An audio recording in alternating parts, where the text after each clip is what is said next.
咁咧，今日就想拍翻一段關於 sticker 嘅片啦。咁咧今年呢度咧就應該拍唔晒我所有 sticker 嘅片㗎啦。咁所以我應該會分幾段拍啦。咁而家我咧就拍呢一段咧就係嗰個題目咧就係寫住 My Favourite Sticker 嘅。咁咧下集應該會介紹 sticker fix 啦，或者一啲嘅我冇乜點用嘅 sticker 嘅。咁咧首先咧第一張 sticker 咧就呢張啦。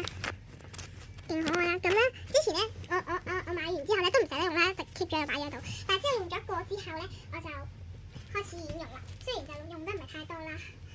跟住咧就呢個 sticker 啦，咁呢張係 My Wave 嘅，幾靚啦！我好中意呢張，全新嘅呢張係。跟住就呢張小女孩嘅 sticker 啦，又係 My Wave 㗎，又係全新嘅。跟住咧就呢個河馬啦，呢度唔知有冇100個河馬喺度咧，可能多過100個，超細粒啦，超可愛啦，都唔係太捨得用，佢就係用唔着咯，唔知用喺邊好咯。跟住就呢個係 My Wave 牌子，係全新嘅。跟住咧就呢個啦，呢個款啦，同頭先嗰張係唔一樣嘅，又係全新嘅。跟住咧就呢張兔仔啦，和紙質啦，又係 My Wave 啦，又係全新嘅啦。跟住咧就呢張 sticker 啦，又係全新嘅。其實呢張我唔係太中意嘅，不過我都覺得佢有少少可愛嘅。跟住咧就呢個貓貓啦，係全新，又係 My Wave 嘅。跟住咧就呢隻啦，兔兔啦，好得意嘅都，又係全新嘅呢張嘢。跟住就呢張已經係用咗好多嘅 sticker 啦，超紅啦，啲公仔好可愛嘅。跟住咧就呢張角落生物嘅 sticker 啦，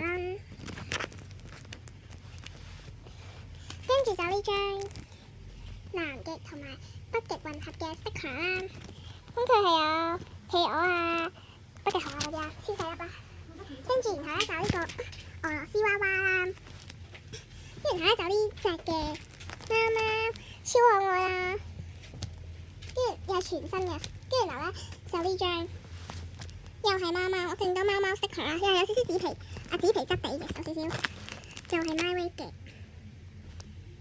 My Wave 牌子啊，寫住啦，睇得唔係太清楚啊，不過。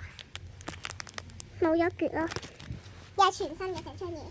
跟住然後咧，又係呢隻貓貓啦，佢係和紙質地嘅，又係 My Wave 牌子嘅，又係全新嘅啦。跟住到最後一張啦，呢張都係 My Wave 嘅。Focus 得。咁呢張 sticker 超可愛，勁可愛，爆可愛啦！超中意呢張 sticker 咯。咁咧，My Favourite Sticker 就到呢段片咧就到呢度啦。希望你會 like 翻條片同埋 subscribe翻條片啦。拜拜。